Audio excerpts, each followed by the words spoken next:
Good evening বন্ধুরা। আজ আমি তোমাদের সাথে বাটার চিকেন রেসিপি শেয়ার করছি। তো তার জন্য প্রথমে আমি এখানে 1 কেজি চিকেন ধুয়ে ভালোভাবে পরিষ্কার করে জল ঝরিয়ে নিয়েছি। তারপর দিয়ে দিলাম 2 চা চামচ আদা রসুন বাটা, 4 টেবিল চামচ টক দই, 2 চা চামচ কাশ্মীরি লঙ্কার গুঁড়ো দিয়ে মাংসটাকে আমি ভালোভাবে ম্যারিনেট করে ঘন্টা 2 জন্য রেস্টে রেখে দেব। আর এদিকে দেখো আমি 4টে টমেটো, 2টো বড় পেঁয়াজ কুচি, একটা রসুন আর 1.5 ইঞ্চি মতো আদা কুচিয়ে নিয়েছি। সেটা কড়াইতে 1 টুকরো বাটার গরম করে নেড়ে চেড়ে নেব। এ পর্যায়ে দিয়ে দিলাম এলাচ, লবঙ্গ, দারচিনি, একটুখানি জয়িত্রী,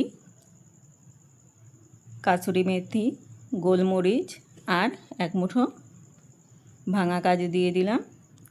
দিয়ে একটু নেড়ে চেড়ে নেব। তারপর দিয়ে দিলাম 1 কাপ জল আর দিয়ে দেব কাশ্মীরি লঙ্কার গুঁড়ো আর জিরের গুঁড়ো দিয়ে গ্রেভিটাকে আমি কিছুক্ষণের জন্য ফুটতে দেব। ফুটে গেলে এটাকে আমি নামিয়ে ঠান্ডা করে নেব এবং পরে এটাকে আমি মিক্সিং জারে পেস্ট করে নেব। এবার আমি একটা সসপ্যানে বাটার গরম করে তাতে ম্যারিনেট করা মাংসগুলো যতটা সম্ভব মশলা ছাড়িয়ে তুলে এপিট ওপিট করে একটু ভালোভাবে ভেজে নেব। খুব বেশি কড়া ভাজার দরকার নেই, একটু হালকা কালার ধরলেই হয়ে যাবে। তো দেখো হালকা কালার চলে এসছে। এবার আমি মাংসগুলোকে তুলে নেব।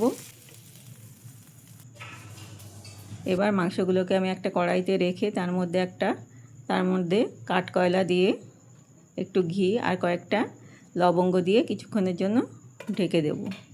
এতে মাংসটার মধ্যে একটা স্মোকি গন্ধ বেশ ভালো বসে যাবে। আর এদিকে দেখো আমি গ্রেভিটাকে ঠান্ডা করে এই যে মিক্স করে নিয়েছি। আর এটাকে আমি মাংসটা যে পাত্রে ম্যারিনেট করেছিলাম তার যে বাকি মশলাটা ছিল তার মধ্যে ছেঁকে নিলাম। এবার মাংস ভাজা সসপ্যানে 1 টুকরো বাটার দিয়ে গ্রেভিটাকে ঢেলে দিলাম। পরিমাণ মতো হলুদ দিয়ে দিলাম। গ্রেভিটা ভালোভাবে ফুটে উঠলে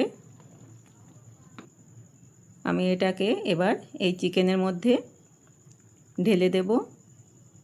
দিয়ে চিকেনটাকে এবার এই গ্রেভির সাথে কিছুক্ষণ ভালোভাবে ফুটিয়ে নেব।